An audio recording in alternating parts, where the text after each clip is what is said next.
Hello everyone. आज की इस वीडियो में मैं एमएससी एंट्रांस 2023 के कुछ क्वेश्चन सॉल्व करने जा रहा हूं। फर्स्ट क्वेश्चन में हमें इस इंटीग्रल की वैल्यू फाइंड करनी है ओवर सी, और सी यहां पे दे रखा है circle mod z equal to 3। Circle की जो इक्वेशन होती है वो होती है mod z minus A equal to R, जहां पे ए सेंटर होता है इस सर्कल का और आर होती है रेडियस। तो यहाँ पे सेंटर दे रखा है 0 और रेडियस दे रखी है 3। अगर मैं इस सर्कल को ड्रॉ करूं तो सर्कल कुछ ऐसा दिखेगा। ये वाला पॉइंट यहाँ पे होगा 3,0। अब इस तरह के क्वेश्चन को सॉल्व करने के लिए हम क्या करते हैं, जो ऊपर ये फंक्शन होता है इसे छोड़कर बाकी मैं लिख दूंगा यहाँ पे 1/z-1 इंटू z-2। अब इसके बाद इसकी हम पार्शियल फ्रैक्शन करेंगे, क्योंकि यहाँ पे डिनोमिनेटर में दो फैक्टर है। अगर पहले फैक्टर से z की वैल्यू निकालेंगे वो वैल्यू हमें 1 मिलेगी, और दूसरे फैक्टर से z की वैल्यू हमें 2 मिल जाएगी। और 1 और 2 दोनों पॉइंट इस सर्कल के अंदर लाई कर रहे हैं, इसीलिए ऐसे केस में हम पार्शियल फ्रैक्शन करते हैं। पार्शियल फ्रैक्शन के लिए एक रूल हम यहाँ पे यूज करेंगे। जैसे पहला फैक्टर 0 कब होगा, अगर z की वैल्यू 1 होगी, तो हम क्या करते हैं, जिस फैक्टर से हमने वैल्यू निकाली है उसे ऐसे रख देते हैं, और बाकी जहां भी आपको z दिखेगा वहां पे आपने 1 रख देना है, क्योंकि ये फैक्टर 0 होता है z इक्वल टू 1 पे। तो यहाँ पे z था तो यहाँ पे 1 रखेंगे, ये आ जाएगा प्लस। अब दूसरे फैक्टर को हम देखेंगे कि ये 0 कब होता है, ये 0 होगा अगर z की वैल्यू 2 होगी। इस फैक्टर को जहां से हमने वैल्यू निकाली है इसे हम ऐसे रख देते हैं, और बाकी जहां भी z दिखेगा वहां पे हम 2 रख देंगे। तो यहां से आ जाएगा 2-1। तो इसके बाद यहां से हमें मिल जाएगा, ये होगा 1-2-1, तो यहां से हमें मिलेगा -1/z-1, और आगे यहां पे +1 हो जाएगा तो 1/z-2। न्यूमरेटर में एक फंक्शन दे रखा था e⁻2z, तो उस फंक्शन को हम नाम देंगे f ऑफ z का। तो यहाँ पे f ऑफ z हमारे पास है e⁻2z। अब हम जो इंटेग्रल हमसे पूछा गया था उसकी वैल्यू लिखेंगे। तो उसकी वैल्यू हमारे पास क्या आएगी, उसकी वैल्यू आएगी, पहले इसके लिए हम लिखेंगे तो यहाँ पे एक माइनस है तो माइनस आएगा, और इस वाले पोर्शन के लिए एक 2 पाई आयोटा लगेगा, और साथ में f ऑफ, क्योंकि यहां से z की वैल्यू हमें 1 मिल रही थी तो यहाँ पे f ऑफ 1 प्लस। अब इसके लिए एक 2 पाई आयोटा यहाँ पे लगेगा, तो यहाँ पे 2 पाई आयोटा आ जाएगा, इनटू यहाँ से z की वैल्यू 2 मिली थी तो यहाँ पे f ऑफ 2 आ जाएगा, और यहां से हमें मिलेगा -2 पाई iota into f of 1। Function हमारा fz ये था, यहाँ पे z की जगह 1 रखेंगे तो e⁻2 हो जाएगा, तो यहाँ से e⁻2 मिलेगा। आगे 2 पाई आयोटा, f ऑफ 2 की वैल्यू के लिए z को यहाँ पे 2 रखेंगे तो e⁻4 हो जाएगी, तो यहाँ से हमें मिलेगा e⁻4। अब इसके बाद यहाँ पे 2 पाई आयोटा कॉमन आ जाएगा, e⁻4 पॉजिटिव का बचेगा, और यहाँ पे रहेगा -e²। ये हमारा आंसर होगा इस क्वेश्चन के लिए। अब ऑप्शन देख लेते हैं। ऑप्शन यहाँ पे ऑप्शन ए हमारा सही ऑप्शन होगा। ये जो क्वेश्चन हमने सॉल्व किया है ये कॉची इंटीग्रल फॉर्मूला से हमने सॉल्व किया। यहाँ से कम एक क्वेश्चन आपको एग्जाम में जरूर दिखेगा। बेसिकली हमें इसकी वैल्यू फाइंड करनी थी, तो यहाँ पे इंटीग्रेशन, ऊपर हमारे पास फंक्शन था e⁻2z, और इसकी हमने पार्शियल फ्रैक्शन की थी, तो यहाँ पे भी इंटीग्रेशन आ जाएगी और e⁻2z यहाँ भी आ जाएगा, यहाँ पे इंटीग्रेशन e⁻2z यहाँ पे आएगा। अब ये इंटेग्रल बना। कॉची इंटेग्रल फॉर्मूला कहता है कि अगर ऊपर कोई फंक्शन fz है और नीचे z माइनस a टाइप का फैक्टर है dz, इसका जो आंसर होता है वो होता है 2 पाई iota into f of a। इसी का यूज हमने किया क्वेश्चन को सॉल्व करने के लिए। नेक्स्ट क्वेश्चन में हमें इस इंटेग्रल की वैल्यू फाइंड करनी है ओवर c, और c यहाँ पे दे रखा है semi circle z equal to e⁻i, और थीटा की वैल्यू लाई कर रही है 0 से पाई तक। तो इसे हम कैसे सॉल्व करेंगे, यहाँ पे हमारे पास z दे रखा है e⁻i। अगर हम यहाँ से dz की वैल्यू फाइंड करें तो dz हमें मिल जाएगा, यहाँ से इसकी डिफरेंशिएशन e की आयोटा थीटा की वही रहती है, e की आयोटा थीटा, और पावर आयोटा थीटा की डिफरेंशिएशन हो जाएगी आयोटा, और थीटा की होगी डी थीटा। तो इसके बाद हमें इसकी वैल्यू यहां से मिल जाएगी, इंटेग्रल dz की वैल्यू हमें मिल गई इसके इक्वल आयोटा e⁻i थीटा साथ में D theta divided by z की वैल्यू हमारे पास है e⁻i थीटा।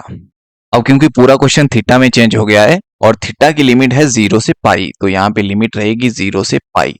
ई पावर आयोटा थीटा ये कैंसिल हो जाएगा दोनों जगह से, तो हमारे पास रहेगा आयोटा, ये वाला बाहर निकल जाएगा, 0 से पाई, अंदर रह जाएगा डी थीटा, और यहां से हमें मिलेगा आयोटा। डी थीटा की इंटीग्रेशन होती है थीटा 0 से पाई। अपर लिमिट पुट करेंगे तो पाई मिलेगा, लोअर लिमिट पुट करेंगे तो 0 मिलेगा, तो यहां से हमें वैल्यू मिल जाएगी पाई आयोटा। यानी हमारा ऑप्शन सी सही ऑप्शन होगा, पाई आयोटा। नेक्स्ट क्वेश्चन में हमें रेजिड्यू फाइंड करना है इस फंक्शन का at z equal to iota पे। अब यहाँ पे डिनोमिनेटर में z स्क्वायर प्लस 1 है, इसे मैं लिख सकता हूं z स्क्वायर माइनस आयोटा का स्क्वायर, क्योंकि आयोटा स्क्वायर होता है -1, तो वो माइनस यहाँ पे आके प्लस हो जाएगा और आगे 1 हमें मिलेगा। अब यहाँ पे A square minus B square का फॉर्मूला यूज करेंगे तो हमें मिल जाएगा a minus B into A plus B. तो यहां से हमारे पास एफ जेड की वैल्यू हमें मिली लॉग z का क्यूब और नीचे z minus iota into Z plus iota. अब क्योंकि रेजिड्यू हमें फाइंड करना है z इक्वल टू आयोटा पे, और यहाँ पे z की वैल्यू आयोटा हमें मिलेगी इस फैक्टर से, जब हम इसे इक्वल टू 0 पुट करेंगे तो वहां से हमें z इक्वल टू आयोटा मिलेगा, इसकी पावर यहाँ पे 1 है, तो यहां से हमें सिंपल पोल मिलने वाला है z इक्वल टू आयोटा पे। अब z इक्वल टू आयोटा पे रेजिड्यू हम कैसे फाइंड करेंगे, तो उसके लिए हम करते हैं limit z approaches to iota, यहाँ पे z माइनस आयोटा हम लिखेंगे, यानी z माइनस जिस पॉइंट पे हमें रेजिड्यू फाइंड करना होता है वो हम लिखते हैं, आगे हम लिखते हैं f ऑफ z, यानी ये वाला फंक्शन पूरा। तो ये फंक्शन हमारे पास था log z इसका क्यूब और नीचे z minus iota into Z plus iota.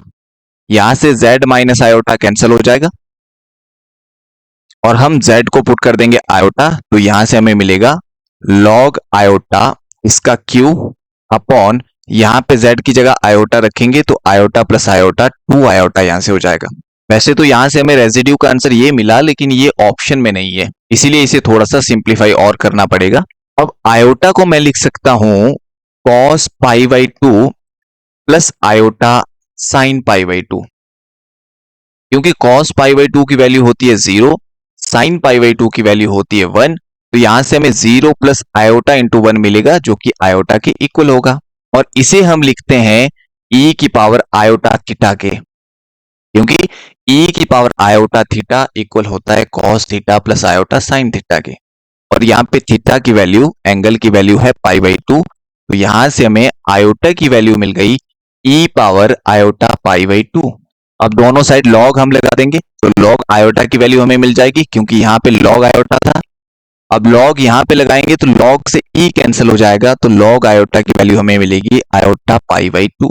इसलिए यहाँ पे रेजिड्यू की वैल्यू हमें अब मिल जाएगी, लॉग आयोटा की वैल्यू हमें मिली आयोटा पाई बाई 2 इसका क्यूब और नीचे 2 आयोटा, ऊपर हो जाएगा आयोटा का क्यूब, एक आयोटा कैंसिल हो जाएगा तो यहाँ पे रहेगा आयोटा स्क्वायर, और पाई का क्यूब ऊपर हो जाएगा, और साथ में यहाँ पे 2 का क्यूब होगा, 2 का क्यूब होता है 8, और 8 इस 2 के साथ मिलकर 16 बनाएगा, और यहाँ पे आयोटा स्क्वायर की वैल्यू होती है -1, तो यहां से हमें मिलेगा माइनस पाई क्यूब बाई 16, और ये हमारा रेजिड्यू रहेगा इस क्वेश्चन के लिए। अब ऑप्शन चेक कर लेते हैं, तो यहां से हमें ऑप्शन मिला option C minus pi cube by 16।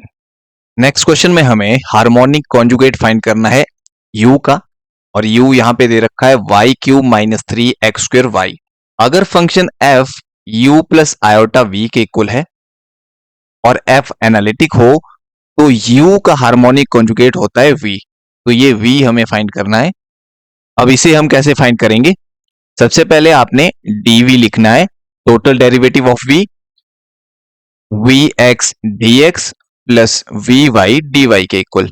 अब हम यहाँ पे CR इक्वेशन का यूज करेंगे। CR इक्वेशन कहती है कि ux इक्वल होता है vy के और uy इक्वल होता है माइनस vx के। ux को नोटेशन ये भी दी जाती है करली u ओवर करली x, एक ही बात है, partial derivative of u with respect to x ये भी है और ये भी है, मैं ये वाली नोटेशन यूज कर रहा हूं। तो यहां से हमें क्या मिल जाएगा, क्योंकि हमारे पास वैल्यू तो u की दे रखी है, इसीलिए हम इस b को u में चेंज कर देंगे। तो हमने यहां से देखा कि vx की वैल्यू हमें मिल जाएगी, माइनस को दूसरी तरफ भेजना पड़ेगा, माइनस uy।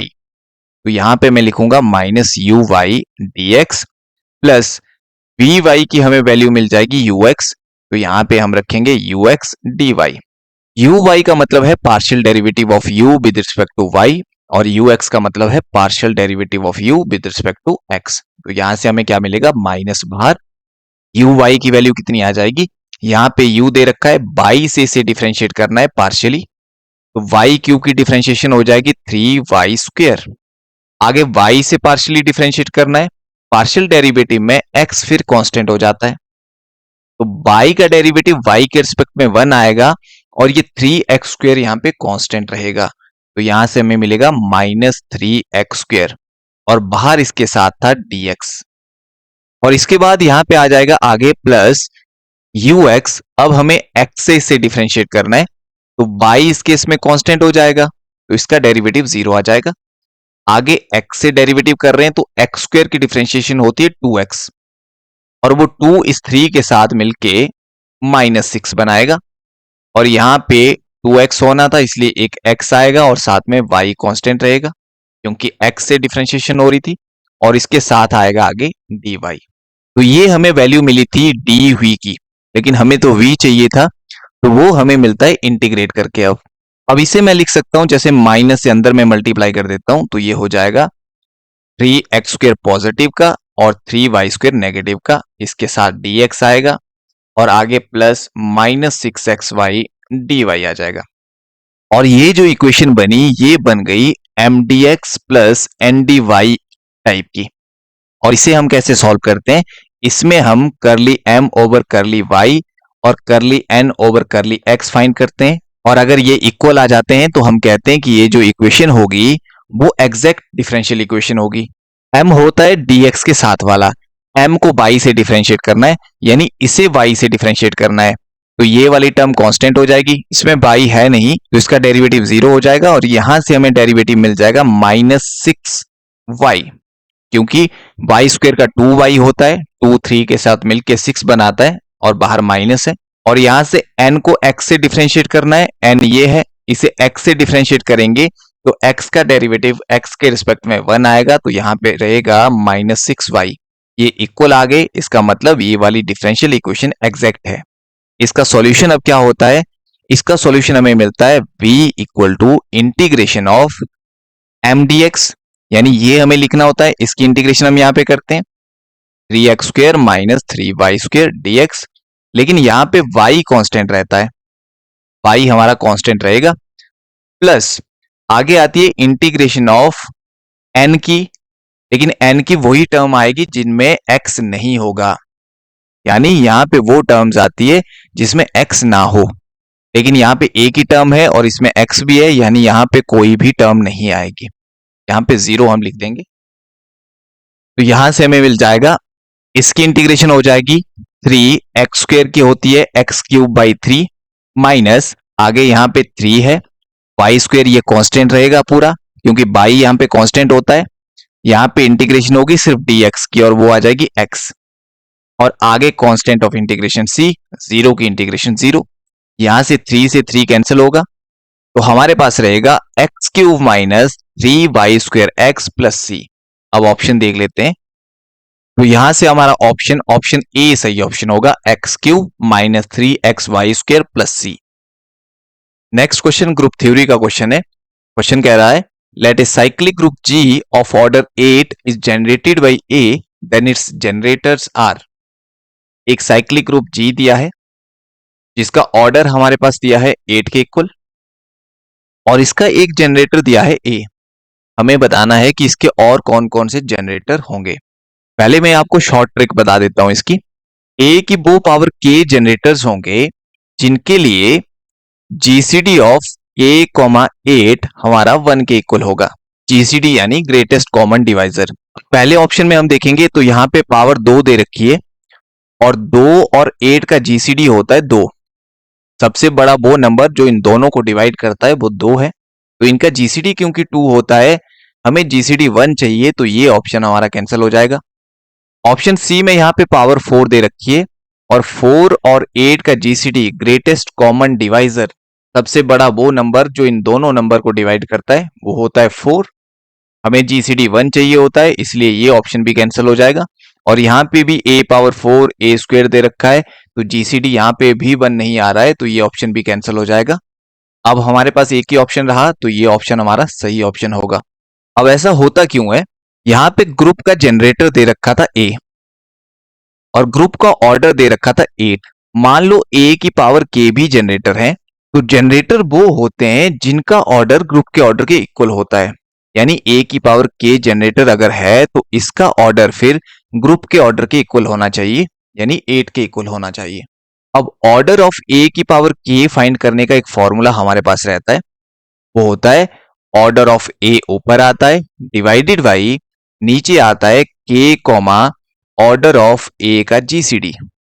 अब a ग्रुप का जनरेटर था तो इसका ऑर्डर तो 8 ही होगा, जनरेटर और ग्रुप का ऑर्डर सेम रहता है, और नीचे आ जाएगा k और 8। यहाँ पे ऑर्डर ऑफ a है, ये भी 8 होगा। अब हम चाहते हैं कि a की पावर k जनरेटर बन जाए, तो इसका ऑर्डर भी फिर इक्वल टू 8 होना चाहिए, यानी इसकी वैल्यू इक्वल टू 8 होनी चाहिए। 8 इक्वल टू 8 आना चाहिए, इसका मतलब डिनोमिनेटर में जो है वो 1 के इक्वल आना चाहिए। तो यहां से हमें मिला k और 8 का GCD फिर 1 होना चाहिए। अब k और 8 का GCD 1 होना चाहिए, तो k की वैल्यू यहाँ पे हो सकती है 1, क्योंकि 1 और 8 का GCD 1 होता है। 3k की वैल्यू हो सकती है क्योंकि 3 और 8 का GCD 1 होता है। और 5k की वैल्यू हो सकती है क्योंकि 5 और 8 का GCD 1 होता है।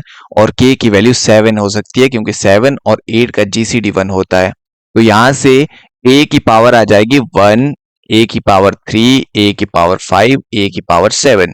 ये हमारे जनरेटर होंगे। तो यहां से ऑप्शन बी सही ऑप्शन होगा। नेक्स्ट क्वेश्चन में हमारे पास एक ग्रुप दे रखा है ग्रुप जी, जो जनरेट हो रहा है a से, यानी इसके सारे एलिमेंट a की पावर टाइप के हैं। तो ये बेसिकली साइक्लिक ग्रुप है जनरेटेड बाई a, और इसमें आपको 6 एलिमेंट दिख रहे हैं, यानी ग्रुप का ऑर्डर हमारे पास 6 के इक्वल है। ऑर्डर और जनरेटर का ऑर्डर इक्वल होता है, यानी ऑर्डर ऑफ a भी यहाँ पे कितना है, 6 है। वैसे यहाँ पे दिख भी रहा है कि a की पावर 6 पे आइडेंटिटी हमें सबसे पहले मिल रहा है। जिस पावर पे आइडेंटिटी हमें सबसे पहले मिलता है वो उस एलिमेंट का ऑर्डर होता है। एक ऑर्डर यहाँ पे 6 है। हमें ऑर्डर फाइंड करना है a पावर 4 का, और हमने फॉर्मूला अभी देखा था लास्ट क्वेश्चन में कि ऑर्डर ऑफ a की पावर k को फाइंड करने का फॉर्मूला था, ऊपर आता है ऑर्डर ऑफ a, नीचे आता है GCD of a comma order of a। ये वाले ब्रैकेट यूज होते हैं GCD के लिए। तो यहां पे हमें ऑर्डर फाइंड करना है a की पावर 4 का, तो ये हमें मिलेगा ऑर्डर ऑफ a जो कि 6 के इक्वल है, यहाँ पे 6 आ जाएगा, और नीचे आ जाएगा k की वैल्यू, यहाँ पे k दे रखा है 4 जो कि पावर थी, और आगे आएगा 6, और यहां से हमें मिलेगा 6 ऊपर। 4 और 6 का GCD होता है 2। 2 सबसे बड़ा वो नंबर है जो इन दोनों को डिवाइड करता है, ग्रेटेस्ट कॉमन डिवाइजर इनका। तो यहां से हमें मिला 2 और इसकी वैल्यू आई 3, यानी a की पावर 4 का ऑर्डर होगा 3, और यहां से ऑप्शन बी हमारा सही ऑप्शन होगा। आज की इस वीडियो के लिए इतना ही, बाकी क्वेश्चन हम नेक्स्ट वीडियोस में करेंगे। So thank you.